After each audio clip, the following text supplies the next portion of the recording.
who are social media bandits.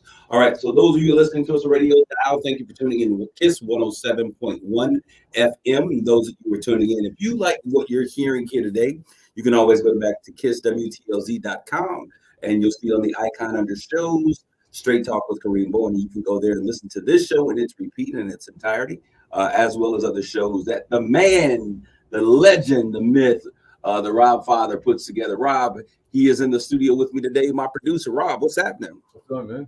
How you doing today? I'm fine. I was sick for a week, but I'm getting better as the days go by.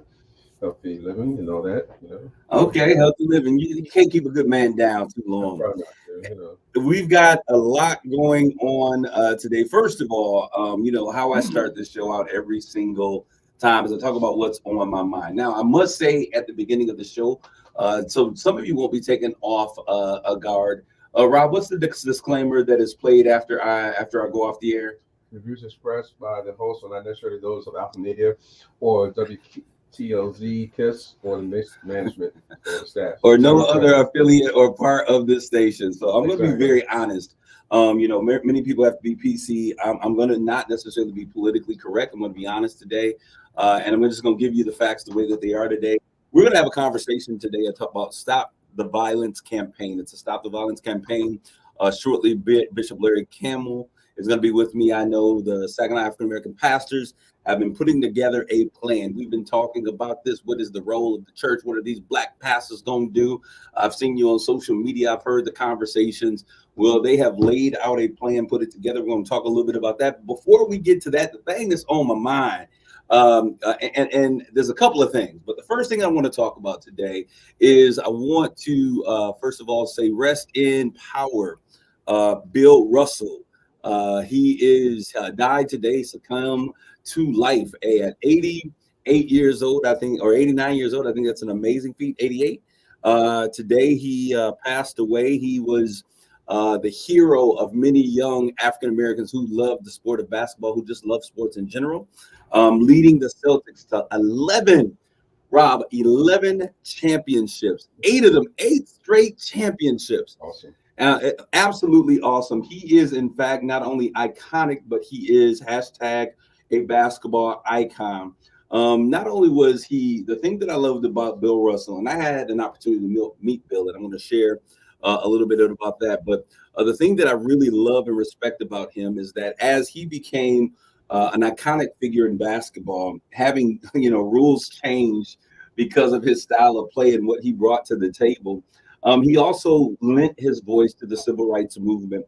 In 1961, Russell and the Celtics boycotted a restaurant in Boston that was not going to allow some of the Celtics players to be seated. So they went back and staged an entire boycott, saying that, hey, if one of us can't sit here, nobody will sit here. And he also went on to join Dr.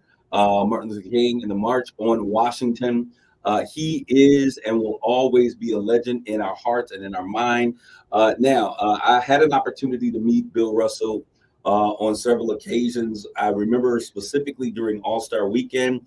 Hey, Jackie Wade, I'm sure you have met Bill Russell as well, seeing that you are a fixture in the NBA world with basketball moms. Great to have you in the stream on today. But back in Phoenix, when we were in Phoenix and during All-Star Weekend, I was at a hotel. Actually, we were traveling around looking for things, and we were getting ready to go to an event at, I think it was the sanctuary that Dwayne Wade was having, and went to the hotel and was just waiting in the lobby, and all of the NBA greats were coming through there. So, we had Akeem Olajuwon, Bill Russell, just the entire litany of guys. And so I had an opportunity to stop and shake their hands and talk to them. And we just kind of talked about basketball and sports and what they were expecting for All-Star Weekend. It was an amazing opportunity. Then the next time that I had an opportunity to meet him would be in All-Star Weekend. I believe it was Philadelphia, right after Jay Rich won his back-to-back Yeah. He won his black to back. I guess that's your hometown as well, right? Yes, it is. Yeah, I'm very proud of my Sixers. West Philadelphia. That's right, baby. All You know right. it. But I got something else to say about your West Philadelphia people because your boy Will Smith emerged from the deepness to He's give. not the best of the world. I'm talking about Norman Connors, who came from Philadelphia. Okay, there you go. We'll talk about that another time. But I had an opportunity to meet him there at All-Star Weekend as well in Philadelphia after Jay Rich won that back-to-back dunk slam, dunk championship, and Jordan and all of the guys were over. Bill Russell has always been, I think, iconic. I was just kind of like amazed to be breathing the same air that he was breathing. And not only that, but he came over and shook hands and just kind of sat there and chilled and talked with the rest of the fellas. It was an amazing opportunity. He will be forever missed. His iconic presence, his statue, and what he stood for will live on forever. He is what you call, I always say, a basketball icon, a legend, and a Hall of Famer, all of the good stuff. Also, there is someone else, and many of you, unless you are a Trekkie, may not understand what this is. I'm Trekker or Trekkie? Well, Trekkie are the wimps. The Trekkers are the real professionals. Okay, here we go. Trekker. Big as a Trekker. I guess he's a Trekker. Unless you were a Trekkie or a Trekker. I didn't even know a Trekker was a such thing.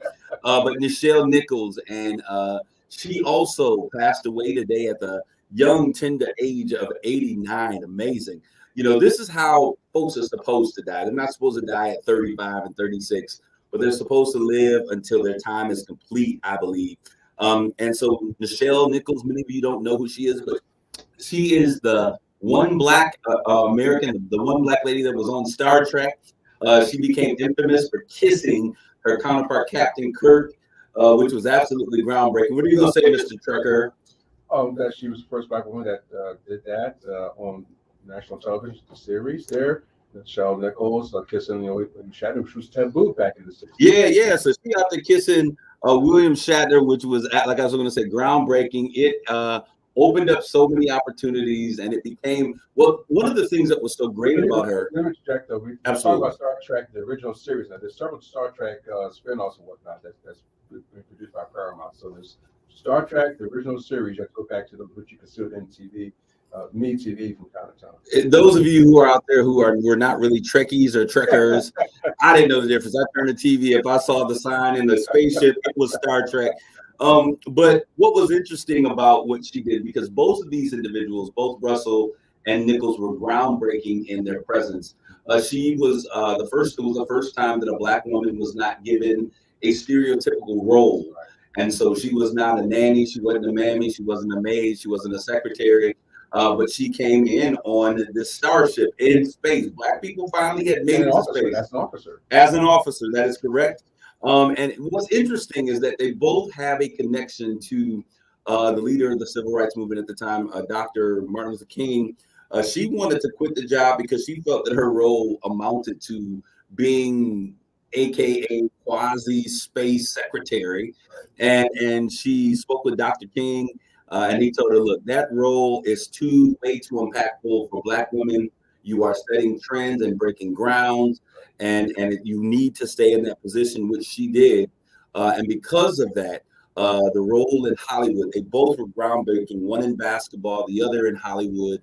And they opened up doors for other Blacks who were to come in their footsteps. And so we want to remember their iconic presence. She is certainly an icon as well. And Black women and women in general in the space program. Absolutely. It was a fantasy thing, the whole thing. She was a communications officer, and Sally Ride and many other women who got into space because of inspirations by her. Absolutely. And so after her time on Star Trek, the NASA reached out to her for the purpose of helping to diversify their space program. And so as you talked about, we've heard seen the movie Hidden Figures and all of these other things. She was trailblazing in her time. So we certainly want to thank them for their contributions. We're praying for their family. No matter how old you get, when mama or papa or grandpa or pop, whenever they leave, if they're 89, 90, or 105 years old, it always seems too soon. For those who keep count, now that means they're only the two helmsmen that was meaning the people that drove the ship or piloted the ship are alive. That would be George Takei and Walter Koenig, who played Chekhov and Sulu, or Sulu and Chekhov, respectively. And I will guarantee you, Rob, that 98% of our audience have no idea what you were just talking about. But I'm glad you feel that whatever you were sharing, I had no idea. We're gonna keep going with on my mind. President Biden, this is crazy. So he comes out.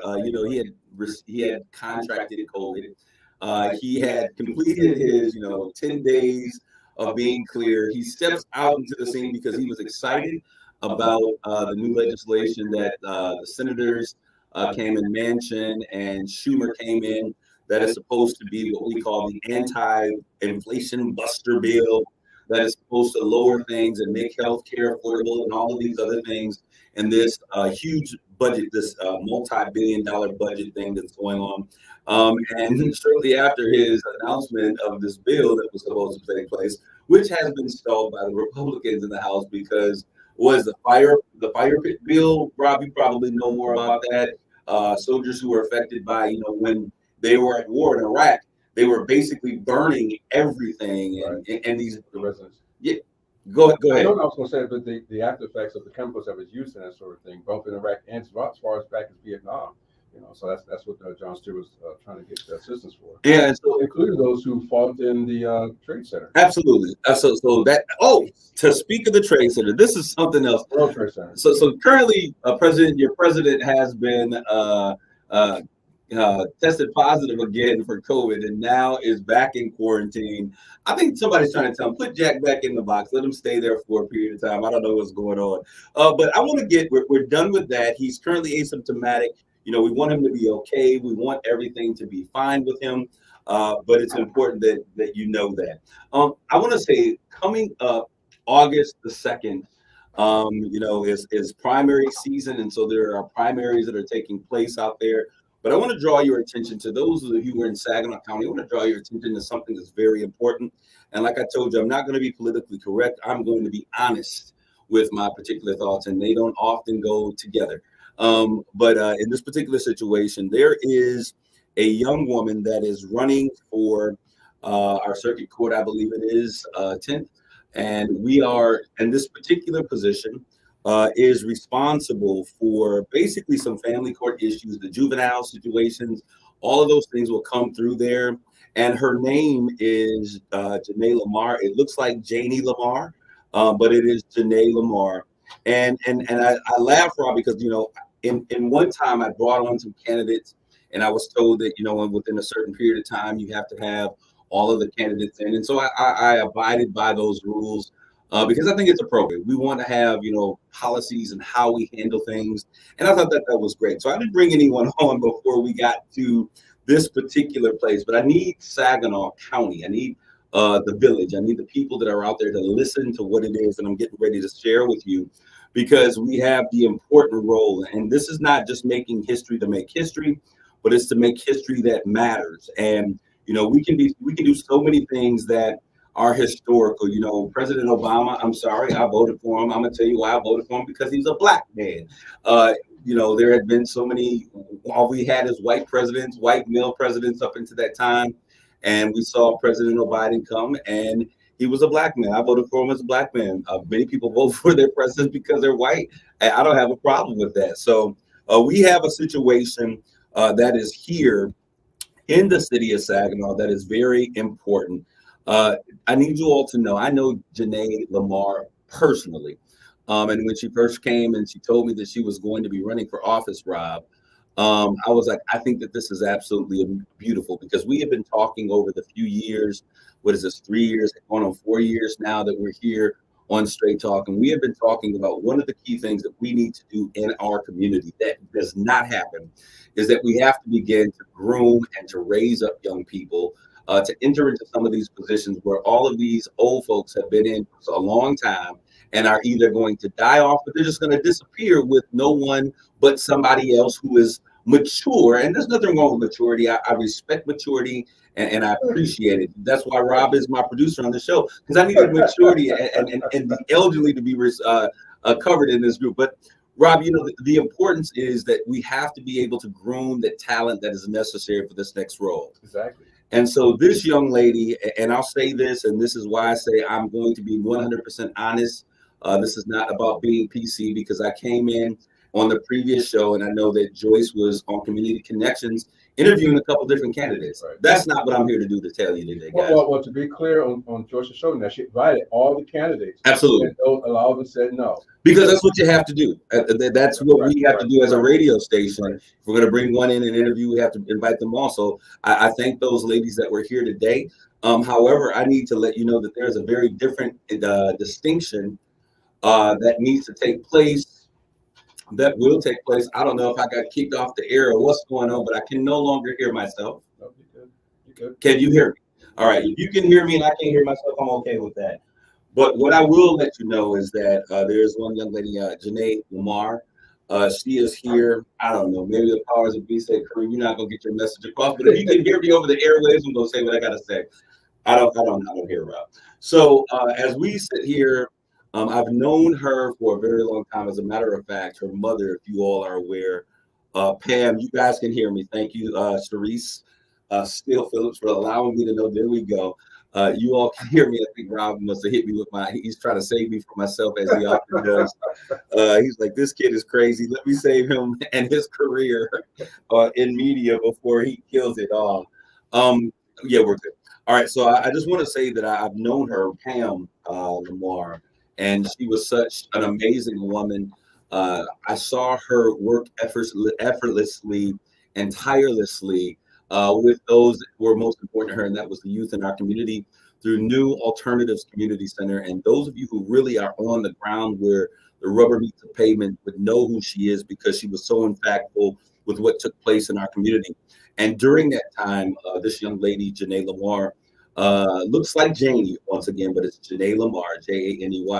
I saw her work with communities and families and children and youth who are older than her and those who are her own age. I saw her get out there, beating the streets, working, putting together Christmas programs and mentoring programs with our kids. And as she continued through the years, she matriculated through her educational schools and things of that nature.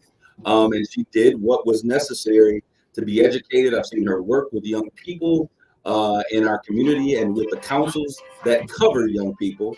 And so I want you guys to know that this is an opportunity, just as the nation now has Justice Ketanji Brown Jackson. We now have an opportunity for the first time in Saginaw County history to have the voice and the presence of an African-American female as a part of our judicial process. And I think that is so vitally important with the issues that are coming in as they relate to young people in our community. It's important that we not only have people who understand our plight, but who look like us, who can understand those experiences. And so I'm going to tell you guys, as you guys go out to the ballot tomorrow, you can play games if you want to and talk about, oh, I'm not going, but I'm going to tell you, she's a lady who is committed to the cause. She's committed to the community. And in this next primary, which is on Tuesday, I believe the top 2 spots will be the individuals that will be on the ballot for this coming fall. So you need to get out and vote. Get out and vote. I know there are other things that are on the ballot, but those are the 2 things that I wanted to make sure that I made the community aware of. It is vitally important that you get out. Sounds like Jane, looks like Janie, but it's Janae Lamar. Get out and make Janae Lamar a part of Saginaw County history. I don't have any adverse. I don't know the other people, so I couldn't tell you what to do about them. But I know that I see her in the community, working in the community. We need to get young people together to see what their perspectives were and how they could be involved in the community. Janae Lamar was right there as a part of those individuals, organizing young people to bring forth new perspectives into our community. So I certainly thank all the candidates for running, but I'm going to give you my perspective. I told you it will not be PC, but it would be honest, and that's what I'm going to tell you. So let's make sure that we get out there to the polls. Take your kids. If you are not registered to vote, you can register and vote in the same place. I know you can at the city hall if you're in the city, or you can go find out where your precinct is so that your vote is counted on tomorrow. All right, so I am now officially off of my soapbox. I wanted to make sure that that was loud and clear. The man of the hour is now in the house, Bishop Larry. He comes in looking like a cool breeze. I thought Rob was cool, but I am in here with the OGs on today. Bishop Larry Campbell, you don't have the utmost respect for you. We're going to take a quick commercial break, and we're going to be back, and we're going to talk about the Stop the Violence campaign. Stay tuned for more Straight Talk. You're listening to Straight Talk with Kareem Bowen on 107.1. Culver's could have only started in Wisconsin. Just ask our team member Marcus. Let's just say you can take the restaurants out of America's Dairyland, but you can't take America's Dairyland out of the restaurants. Like the real Wisconsin cheese on our juicy butter burgers, the farm fresh dairy in our fresh frozen custard, even our crispy golden Wisconsin cheese curds. It may sound cheesy, but we love where we come from at Culver's. Almost as much as we love sharing it with our guests. Welcome to Delicious. Another reason Culver's could have only started in Wisconsin. Let our team. That is the plan, right? Yes. No. He sent me an email, so I can just pull it up. How you doing, man? You send this out to this? He emailed it to me. I think I have it. I'm gonna check real quick. It'll take you a couple minutes to get progress. So Stop in and I let's can get a make copy. Culver's Actually got started. Actually, but Welcome Okay. to Delicious. you copy it? Do you need a copy? This week's still Yeah, if we can get a copy, I'll take for one. the Bearded Axe in I'll do it after you guys get started. Party room for 3 hours and 2 See what copy hours of machine axe works. throwing for half off. Just send Bearded Axe out. Party Room adult package is great for bachelor or bachelorette parties, a night out with friends, and so much more. I'm just going to check. I'm just going to make sure that they're on the same 375 page. Bay Road in Saginaw. Head to rocketgrabplus.com right now to snag your deal.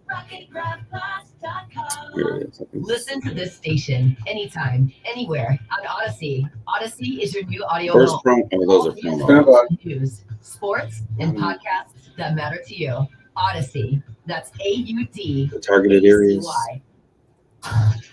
You're listening to Straight Talk with Kareem Bowen on 107.1. Hey, this is Kareem back. You're back with more Straight Talk. I am here, and as promised, I have Bishop, yes, Larry Campbell, in the house with me today. I said he strolled in here like a cool breeze. I wish those of you who are watching via social media, you will be able to see exactly what I'm talking about. Bishop Campbell, you have always been one of the coolest people that I have always had the pleasure of meeting. And I talk with people, when you meet people, I'm like, is this dude really this? And I would talk to people who knew you. One person was my mom. She said, he has always been exactly the way that he is. So I appreciate that when I see the authenticity in people. So welcome to Straight Talk. I think you've been here before, haven't you? Okay, you've been here a couple of times. Well, you're here today, and we're going to talk about this whole Stop the Violence campaign. But I just want to finish something up really quickly because, and as a man who operates in forgiveness, before the break, I talked a little bit about when we were talking about Philadelphia, Will Smith. Will Smith has now come back after he's done whatever Buddhist treatment he has done over in Bali or whatever, and he's come back. And I think he said that he wanted to apologize to Chris Rock for what took place, and with the whole slapping that has now become infamous and known around the world. And in his apology, and I'm not sure, because I remember watching and I was like, okay, I'm tired of this. First of all, I was upset that this was a social media apology once again, because it makes me feel, as I have always felt about Will, that he is really concerned and performing for the big lens, for the audience and the mass, because he did not expect the response and the repercussions for his actions to be as they had become, in terms of, right, as severe as they were, because he's Will Smith. And so he's taken some time away, and now he has come back and he says that he wanted to apologize to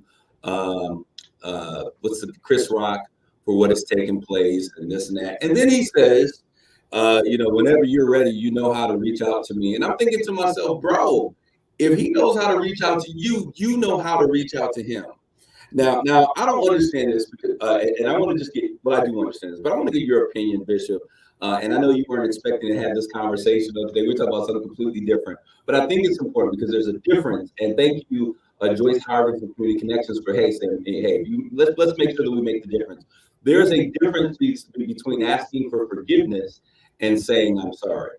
Okay, and so I believe from what I asked that we'll ask for forgiveness.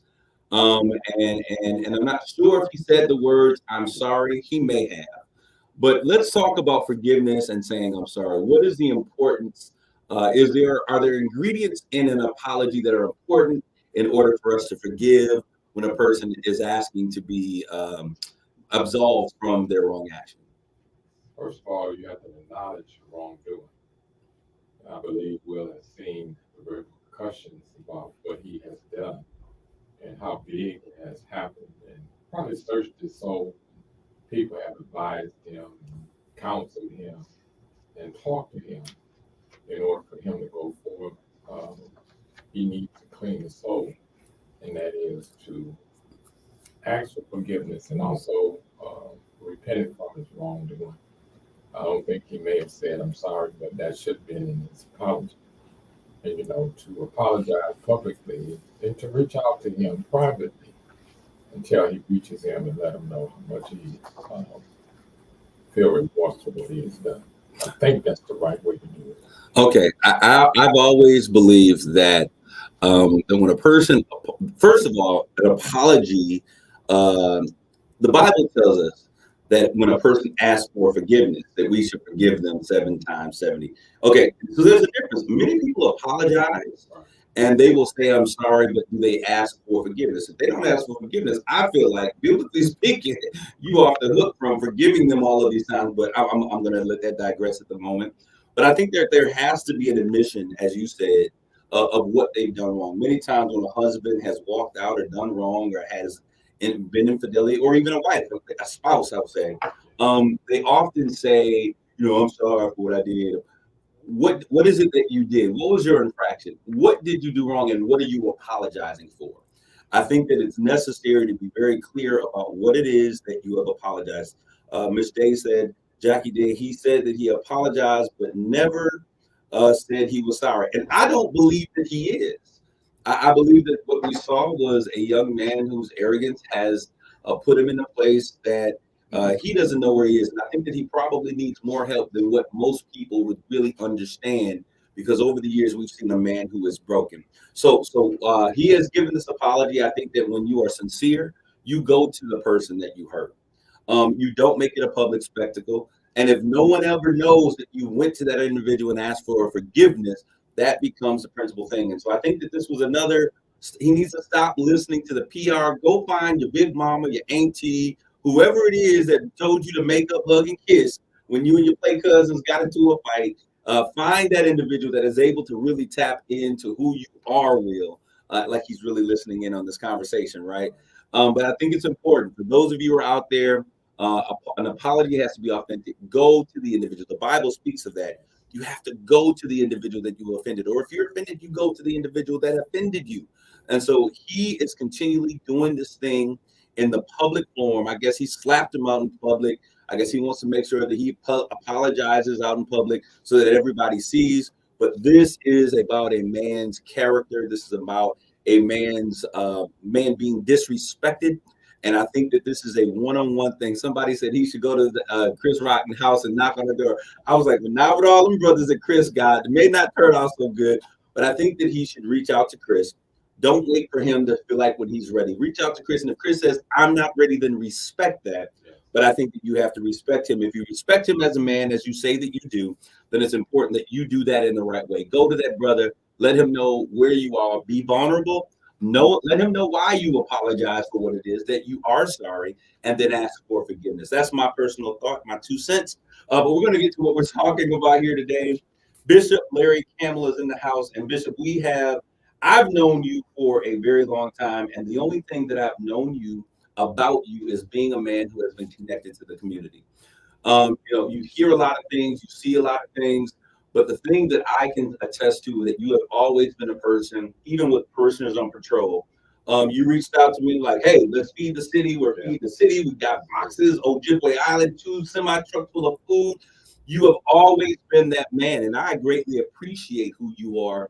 that has always had one ear to the pavement, knowing what's happening in the community.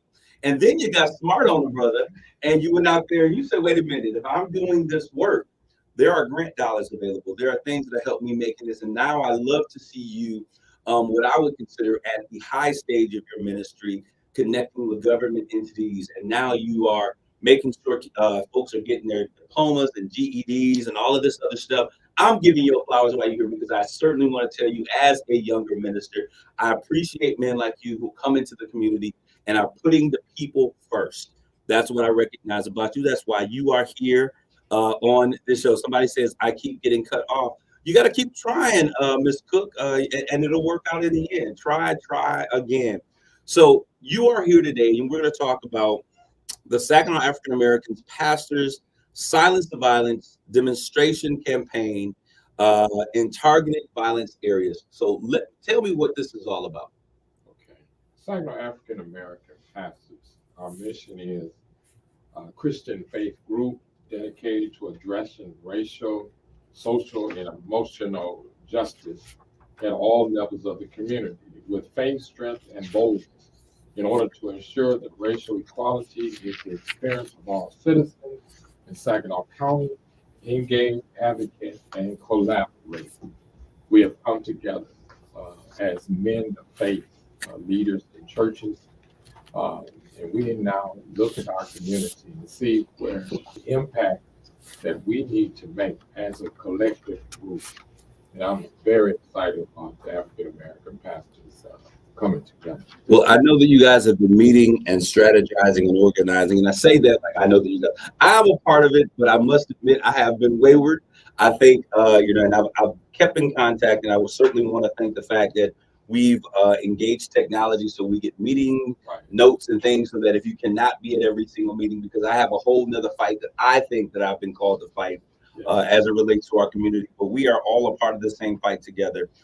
So that is who they are and why they exist. Now, you know this, violence in the city of Saginaw seems to be a reoccurring theme. Every so often, every couple of decades, we have breakouts in violence. This, to me, seems to be different that we're dealing with this time versus in the 80s and 90s. It was the cliques, the Crazy Eights, the Folks, and all of those gangs that were out there. And then again, in the early 2000s, we saw another insurgence of similar crime. This, to me, seems to be retaliatory murders, not necessarily gang related. Maybe I'm wrong, but what are your thoughts concerning what we're seeing in our city? Well, it's not, to me, the last few that I've experienced, and I have performed services for a few. It is right out murder. People taking another person's life for seemingly no apparent reason. Senseless killings that are happening in our community. And it's getting to the point where it affects the community so much. The church is affected, the community, like schools are affected, relatives are affected, people coming from all around the country to bury a loved one. This violence is getting so out of hand that we need to step up and start to look at, is this going to be our future? Are we going to live with this? Are we going to come together and fight this good fight of faith to try to change the way our community is being operated right now? Is it just me? But I think in the summer of 2021, in the summer of 2020, I just saw the state boys all over our community. It seemed like you could not go around the block on a Thursday, Friday, Saturday and not run into the state police after about 6 or 7 o'clock.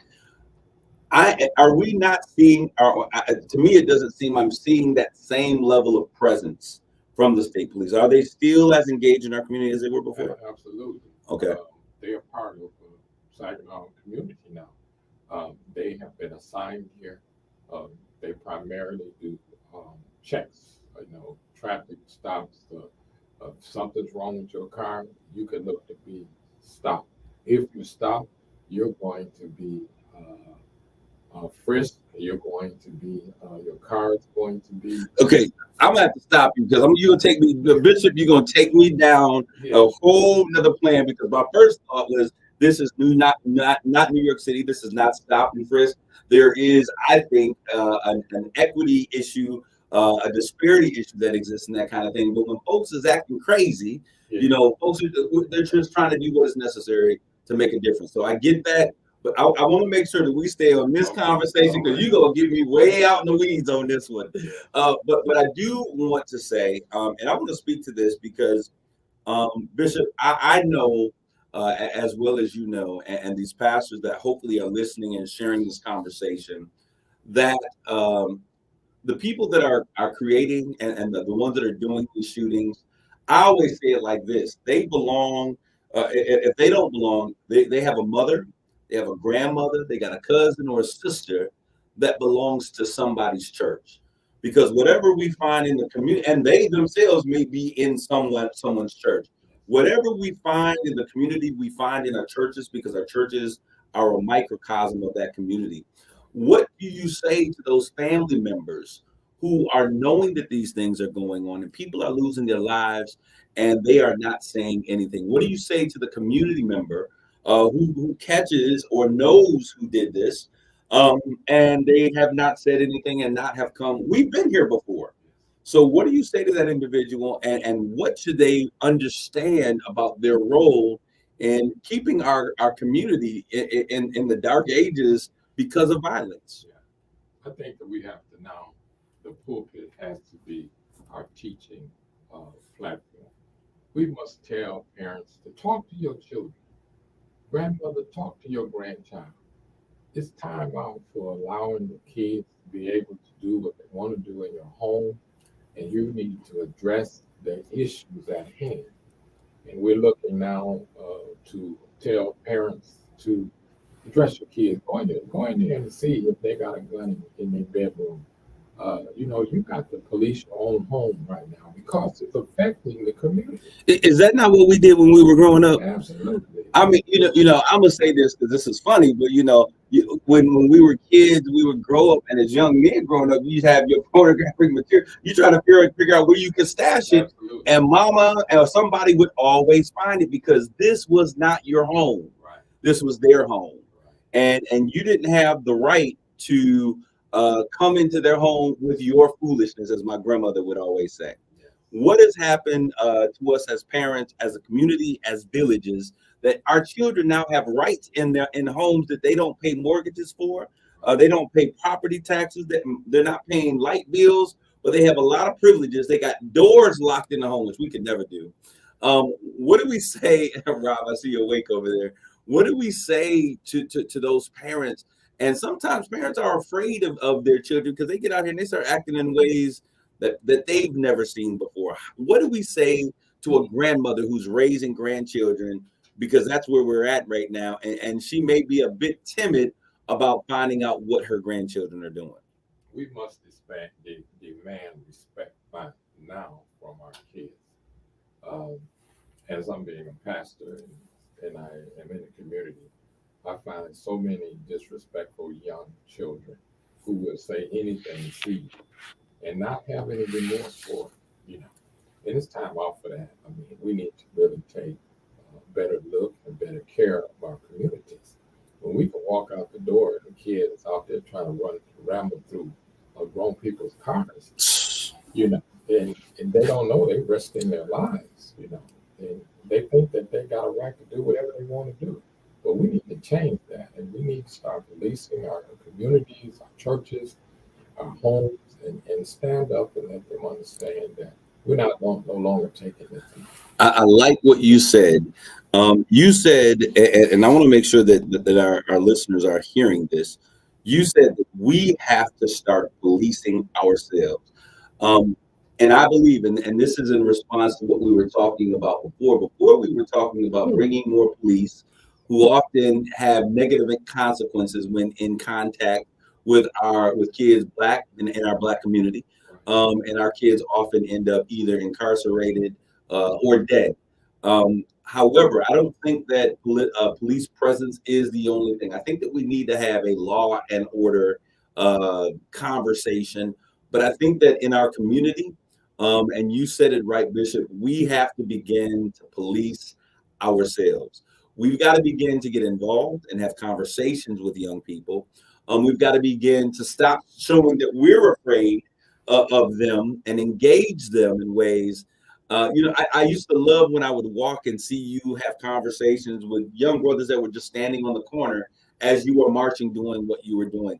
Where are those types of pastors? Where is that type of boldness? What has happened? Is that, are we only preaching? Is there a new gospel that we're missing, Bishop? What's going on? Well, today it's time for all pastors and leaders to get out of the four walls and now police your community. Come together and have a plan to demonstrate how serious you are. We're not just talking, but now we're putting some action to what we're saying. And I hope this Silence to Violence campaign will cause the community, our church members, and men in our community to come together and let us unite ourselves and begin to police our own community. And doing some things that will show the young people we love you, but we're not going to allow you to continue the behavior that you've already demonstrated. I've done a lot of funerals. I know you have. Absolutely. And I've seen young people all come together and they weeping during the funeral. But the key is, do they have Jesus in your heart? Do you know Jesus? Do you know what it means to love one another? If you love one another, you won't destroy another person. Absolutely. And that loving one another starts with an individual having respect and loving themselves. Absolutely. All right. So the Saginaw African American pastors, and I'm proud of this because I am a Saginaw African American pastor, and there are entities and individuals out there that look for opportunities to have roast pastor every opportunity that they get. So it's good to see that the men of faith are coming together with an agenda. And you said the Stop the Violence campaign. We're going to get back to this because it is a total campaign. It is not just we're going to stand here, we're going to pray, but there is a whole campaign. I mean, you're not only doing what I would call a press release or taking a picture for the newspaper, but you've got your messaging together. There are some things that we're saying in terms of our messaging. We're letting the community know exactly what we're thinking, where we are, and how we're moving. You've got targeted areas and location. Let's talk about this plan. So let's talk about it. So there is some messaging that's going to take place.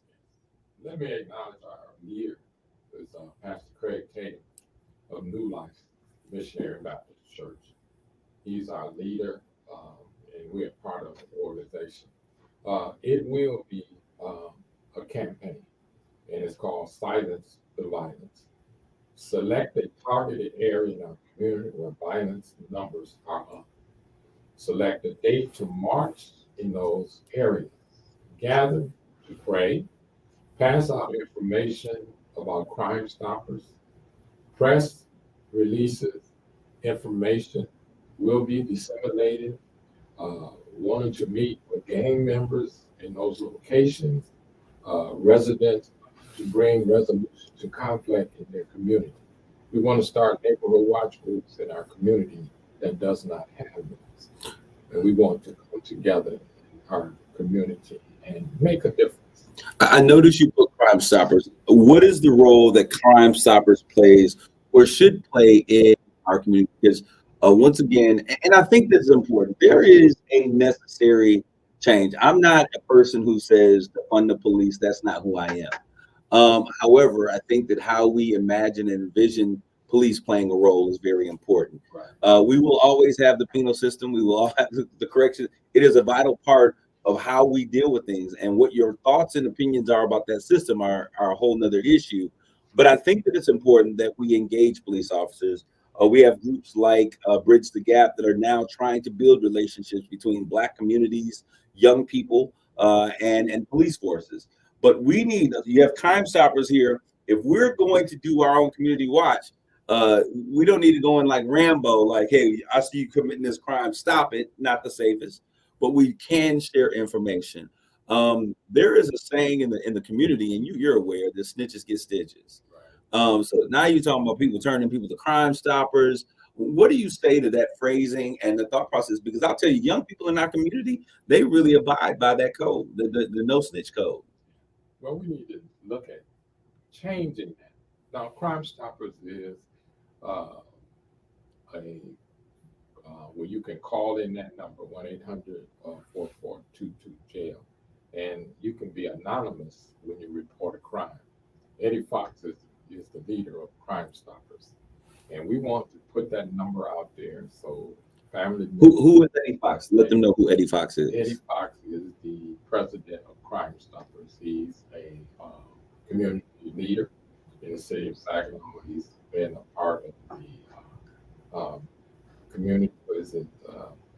Can't think of it now. County commissioner. He's part of that. He is a man of color.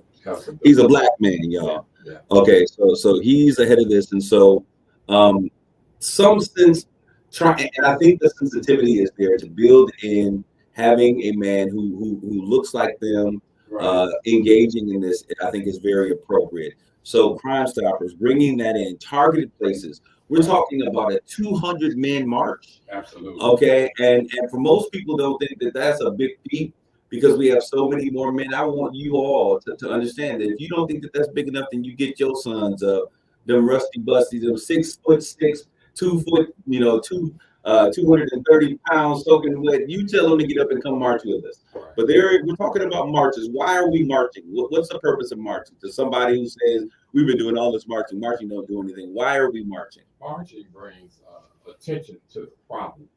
And if you're really, really sincere about it, you'll get involved and do something. We have a lot of men in our churches that need to get involved. And granddaddies and daddies, you need to show your child that you mean business. And we're going to have a Society of Violence t-shirt. We're going to be giving away at the march. We're going to pick a target area, and we're going to decide where that area is. We're going to try to get 1 or 2 in this year before school starts. And it's a way for our community to demonstrate the seriousness of what we feel is going on in our community. You got 200 men, African American, black men stepping out in the community. That's a great feat. It absolutely is. And being led by your pastor and your leader, and we're all coming together saying the same things, doing the same things. And then not only that, bring the children, bring the young people, let them experience what it means to march down the street like Dr. Martin Luther King did.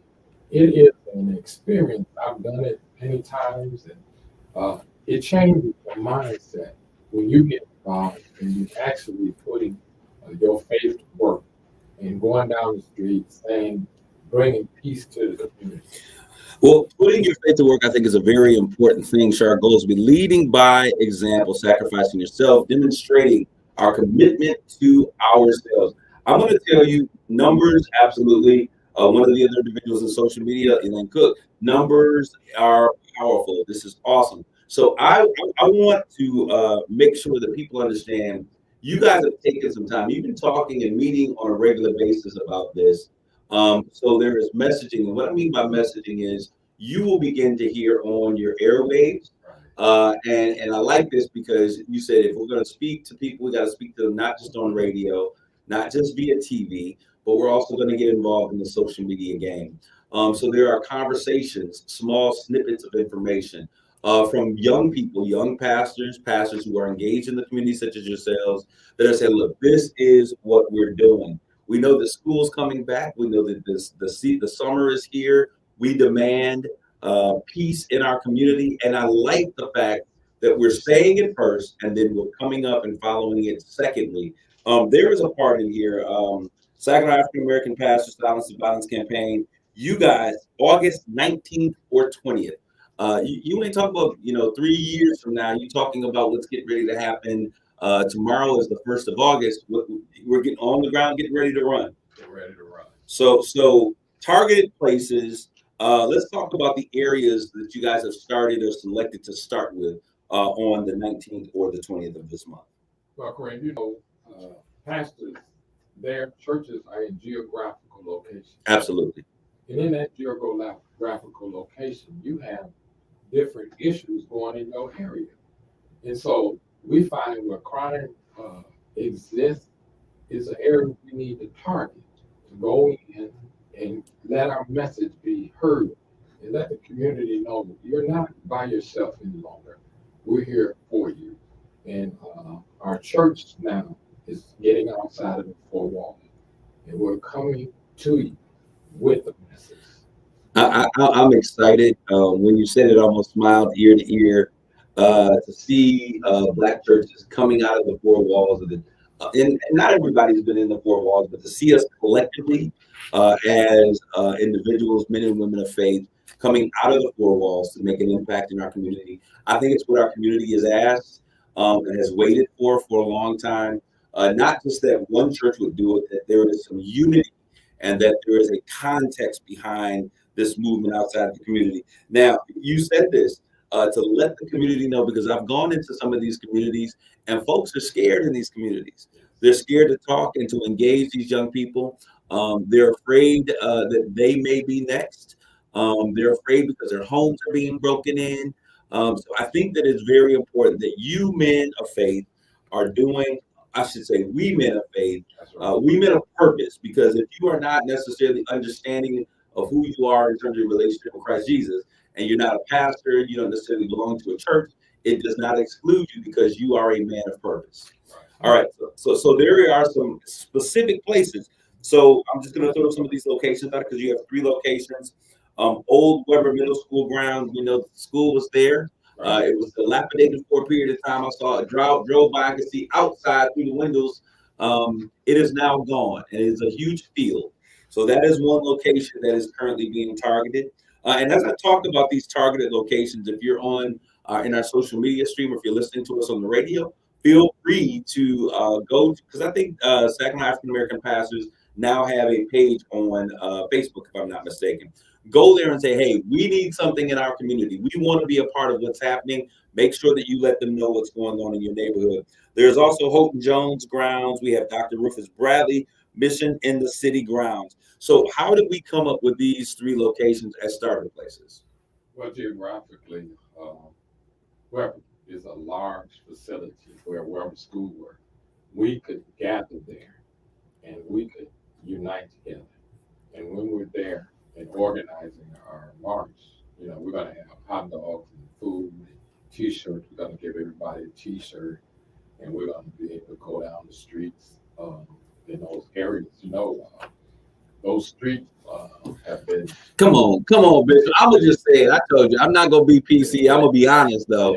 Yeah. Come on, we understand that when you talk about Weber, we talk about the Wood Streets, Glenwood, Allenwood, neighborhood, Applewood, whatever wood it is, have historically. I mean, over the past, I shouldn't say historically, but over the past 5 to 10 years, there has been a lot of activity that's taken place in those areas.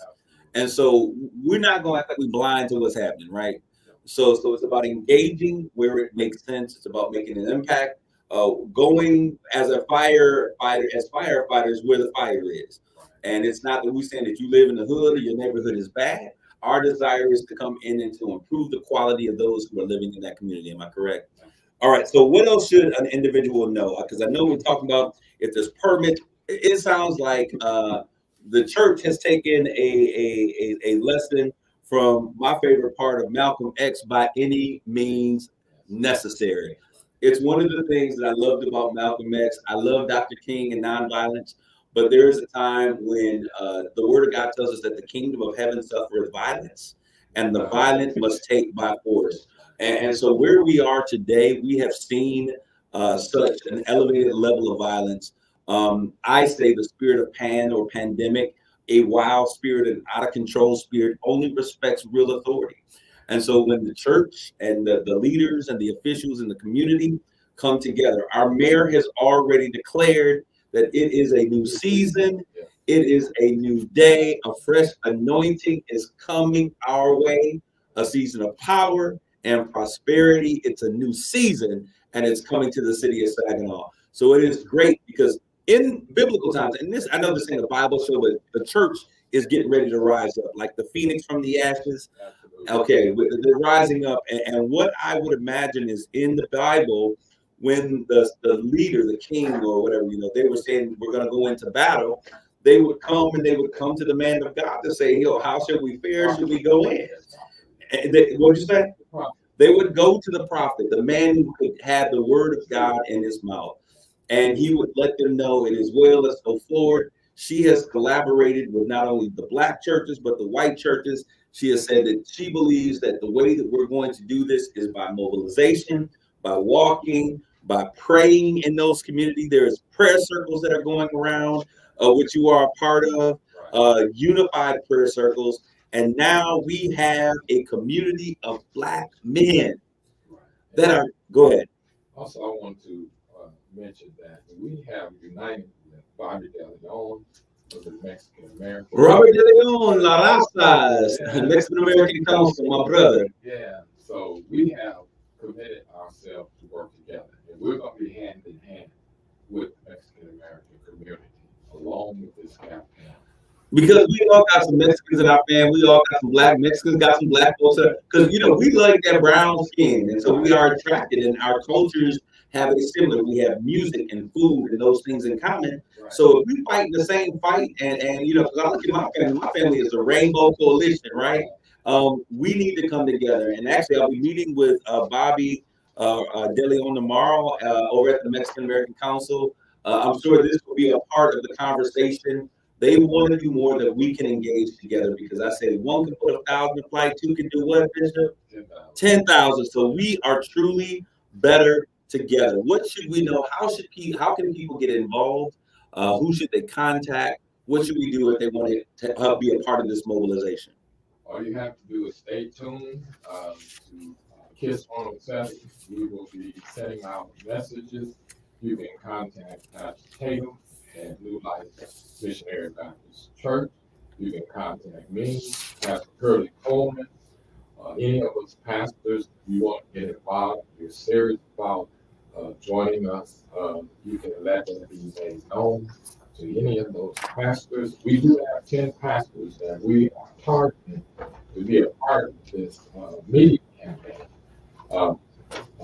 Pastor Tatum, Pastor Coleman, Pastor Manning, Pastor Pryor, Charlene Washington, Carolyn Wilkins, Pastor LaFoon, Pastor Sunday, and all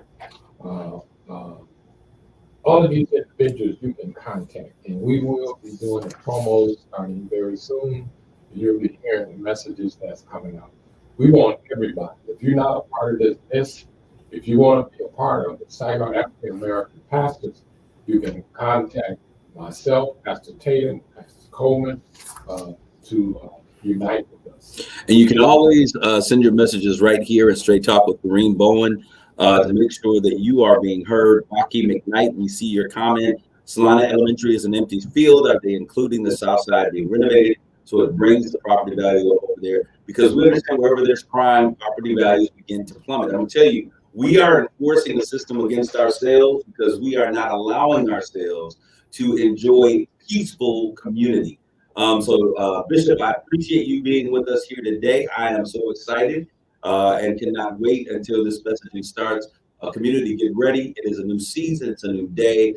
A fresh anointing coming your way. A season of power and prosperity and authority. It's a new season, and it's coming to the city of Saginaw. I give you those words via our Mayor Brenda Moore, and that has been what she has been saying. So we are praying, we are moving, we are walking. I think that when you begin to walk, God said to Joshua, who was in a battle, he was a turf battle. Our communities are in a turf battle. He said, everywhere your soles of your feet go, the land belongs to you. Thank you guys for tuning in today. Come back next week for more Straight Talk. God bless you all. Grace and peace.